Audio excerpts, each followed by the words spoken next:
Welcome to FederalERPro. This is part of our The More You Know series, Intent, a matter of nuance in employee discipline, understanding its role in charges and penalties. This subject baffles even seasoned ER practitioners, so let's dig in and get to the bottom of it. Here's a scenario to get us started. Imagine this. It was late on a quiet Friday evening at the regional office of the Bureau of Environmental Operations. Most of the staff had already left for the weekend, but one employee, John Talman, a GS-12 program analyst, was still at his desk working. Around 6:45 p.m., John was seen exiting the building by his coworker, Jasmine Rivera, who had stayed late to prepare for a Monday morning meeting. As she walked toward the parking lot, Jasmine noticed something odd. John was carrying a small office printer, cords still attached, under one arm. She slowed her pace, puzzled. John offered a half wave, tossed the printer into his open trunk, and drove off without further acknowledgement. Not sure what to do, she texted their shared supervisor, Carla Jennings. "Hey, just FYI, I saw John leaving with one of the printers from the shared equipment room. I know we have to print those agendas on Monday morning."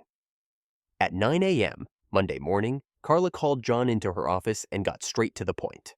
"John, I received a report that you were seen leaving the building Friday night with one of our printers. Is that correct?" John sheepishly said, "Yeah, I borrowed it. I needed to print a bunch of flyers for my fantasy football league's draft party. I didn't think it was a big deal. I brought it back this morning. It's still in my trunk." "That's not how it works," Carla replied. "You should retrieve the printer immediately and bring it inside. I'll also need a written statement from you today." John nodded. By 9:45 a.m., the printer was back on the corner table. So the first question is, can you charge John with theft? Well, not so fast. To prove theft, you must show the person intended to keep the item, to permanently deprive the owner, in this case, the agency, of the printer. But John says he was going to bring it back, and the printer's right where he said it was. That makes a theft charge pretty weak. What charge should the agency use? Misuse of government property is often the best fit. It covers the fact that John took and used the printer without permission, but it doesn't try to claim he intended to steal it. Unauthorized removal of government property is also a good option here.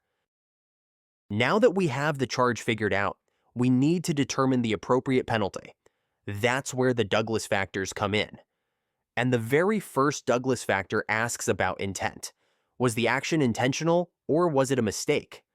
John absolutely meant to take that printer. It didn't just magically end up in his car. That's important, even though he didn't intend to steal it forever. Are you starting to see where we're going here? This concept of having no intent for the charge, at the same time as having intent for the penalty, seems to get some ER practitioners a bit upside down. So, in our scenario, we've got the intent to take the printer, which the agency can use to argue for a stronger penalty. But we don't have the intent to steal, which means theft is the wrong charge, even if the supervisor does not believe John was bringing that printer back, proving it is a bridge too far.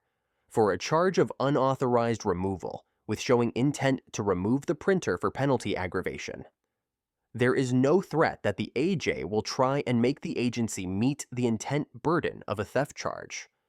Unless the agency gets silly and tries to paint a picture in the Douglas factors that John really was not going to bring the printer back. And let's be honest, that would be some pretty bad craftsmanship on the part of the ER practitioner. The big takeaway here is that intent is complex. An act can be intentional, aggravating, without being able to prove the employee had a certain mindset or motive to support an intent charge. The more you know. You got this. Intent can be tricky. And here at FederalERPro, we advise never ever trying to get into the mind of an employee. So unless intent is ironclad, steer very clear of intent charges, but don't ignore it in the DFAs. Thank you for joining us at FederalERPro. We hope that the way we presented this story of intent's different roles and rules helped you understand this sometimes confusing concept. Remember, we are not sharing legal advice, just the love of the craft of casework. Please subscribe, like, and share.